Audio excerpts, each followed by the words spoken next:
All right, we got to talk about Daniel Penny. This was such great news. Oh my God, wasn't it? Oh my gosh. So the news broke. We just have a screenshot of just the news was blasting around social media like crazy that he was acquitted. Breaking news.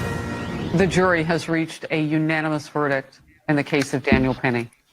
He's been found not guilty on the charge of criminally negligent homicide. Now remember what was at stake here. The jury could not agree on manslaughter. They failed to agree twice. The judge gave them another bite at the apple on this lesser charge, negligent. They now say not guilty. The first time we've seen. Yeah, they do. It's just so great. So great. This report is about just his reaction in the courtroom. There's a reporter talking about like how he finally smiled because it had been a while and he's obviously been under an enormous amount of stress. I can't even imagine. Yeah. Right? Oh my gosh, to have acted in the best interest of so many people on that subway and then to go through this, it's maddening. He's going to have the best Christmas ever. Right? Yeah, I just like protect him, right? Move the hell out of New York City. Right. Go somewhere where your heroism is appreciated for crying out loud. And that doesn't smell like urine. Right. Good Lord. So here's the report about him finally showing some emotion and then, of course, the reaction of some protesters outside. Time we've seen some real emotion from Daniel Penny. His attorneys told me this morning that this trial has understandably taken a toll on him. He's been spending time with family and friends to try to stay calm. And our courtroom reporter telling me for the first time she sees him visibly smile, now hearing that jurors have decided he is not guilty of criminally negligent homicide. And then he went to a bar with his lawyers to celebrate. Yeah, this is so cute. It is. It's so great. Feeling? Yeah, great. Yeah. He's feeling good. He's feeling good. He's feeling good. What's up? We're Come together. How's it going? How's it feel? Feels great. He's finally got the justice he's deserved. Did you think it was going to happen? Sorry? No, we think that this should have happened probably on day one, but the important thing is it happened. So we can't control the timing of it, but we can certainly savor the outcome. Yeah, I mean, Alvin Bragg should have never brought this case ever. Right? It should have never even happened. He's a complete scumbag. I think this is also a loss for Black Lives Matter. Oh, it's a big loss. And we've got because they were, of course, out there in droves being just so freaking obnoxious. Yep. And we've got some of that to share with you. But first, to your point about Alvin Bragg, Jonathan Turley was talking quite a bit about Alvin Bragg. And here he is on that. In that room may be Alvin Bragg because you have a jury that apparently couldn't agree on the more serious offense. But then they came back and they said, but we do agree that he's not guilty of the lesser offense. So it's not exactly how this was supposed to play out in his view. And you keep in mind that this is a jury that received an Allen charge. And so that's where the court says, go back and try again. It's a favorite charge of prosecutors because jurors often do then produce a compromise verdict, a conviction for the prosecutor. Yeah, it is. Very interesting. It is. It's a loss for him. It's a loss for BLM. I mean, his deadbeat father gets on a podium. We've got video of that too. The reaction, the fact that people continue to try to make cases like this racial at all is just gross anyway. It is. I mean, it's just, and the NAACP immediately out with a statement on Twitter.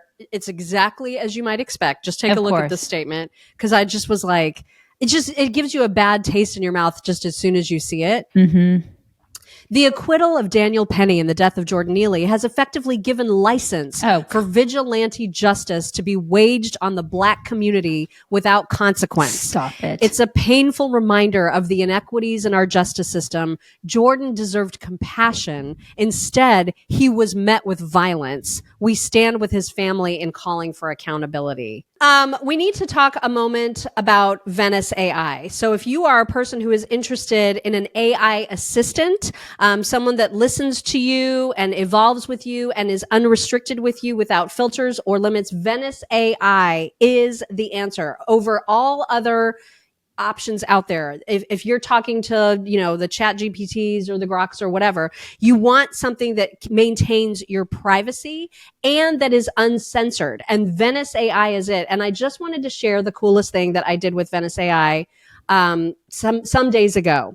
And I'm going to share my screen to show you exactly what I did, because this is such a handy thing. People always wonder, well, what can I use, these AI programs for? I had my MRI results for my knee. And I said, I copied and pasted them right into Venice AI. And I said, can you please explain these MRI results in layman's terms? And you can read like the actual doctor's report. I can't understand a word of this. Axial T1 weighted and fat suppressed T2 weighted coronal T. I don't understand any of this, right? And I wanted to understand what the heck is going on with my knee. Right. So I pasted the entire thing in with the way that the radiologist read the report. And then I scroll down and I get 3 paragraphs that make it completely easy to understand. I love it. That I have a complex and large tear in the meniscus tissue in the knee joint. And here's where it is. This is a serious injury, can cause pain and instability. Yeah, I can attest. And then there's a cyst. Yeah. Yeah. There's a cyst in the back of the knee that has burst. My kneecap isn't aligned. It's shifted to my knee is a mess, essentially. But at least I understand in layman's terms what is going on. This is just one of the cool things that you can do with AI. And so for if you want to get in on this, because there's only a certain number, there's like a limit of free searches that you can do. And then beyond that, if you want to have all the advanced capabilities, you need to visit Venice.ai/chicks. You can start using the platform for free from centralization, and you can get 20% off of their already really, really low annual subscription price of $49 a year. You get all the features. There are no limits when you do the subscription, and then 20% off of $49 is like nothing, you guys. Right. So worth it. So embrace your freedom to explore and check out Venice.ai/chicks. Vivek Ramaswamy, he tweeted, I don't know when he sent this tweet out, but it had a big list of all the things that Jordan Neely did. In 2015, he kidnapped a 7-year-old girl. In 2019, he punched a 64-year-old man in the face. 2021, he slugged a 67-year-old woman in the face as she exited the subway, breaking her nose and fracturing her orbital bone. And he was arrested 44 freaking times, you guys. 44 times. And he never faced real justice. Ever. I mean, Ridiculous. And that's because he lived in New York City. That's because he lived in Alvin Bragg land. So this is not like when they're saying that he was just killed because he was black. They're out of their freaking minds. This is ridiculous. There were 4 people of color on the jury. Right. There were people on the subway who were black, who were thrilled that Daniel Penny saved their lives. It had nothing to do with color. Nothing to do with it. And the people who say so are grifters. Yeah. Now I was worried about how the night was going to go, especially because the video that you're about to see and hear is hide your kids, hide your wives, because these were like BLM folks trying to rile up people to protest and warning them about what the night was going to bring. Check this out. Y'all come out tonight. We're gonna hear us fucking tonight. Y'all gonna get y'all money tonight. Y'all gonna get y'all money's worth tonight, motherfuckers. Yeah. Load that shit up. Y'all gonna get y'all money's worth tonight.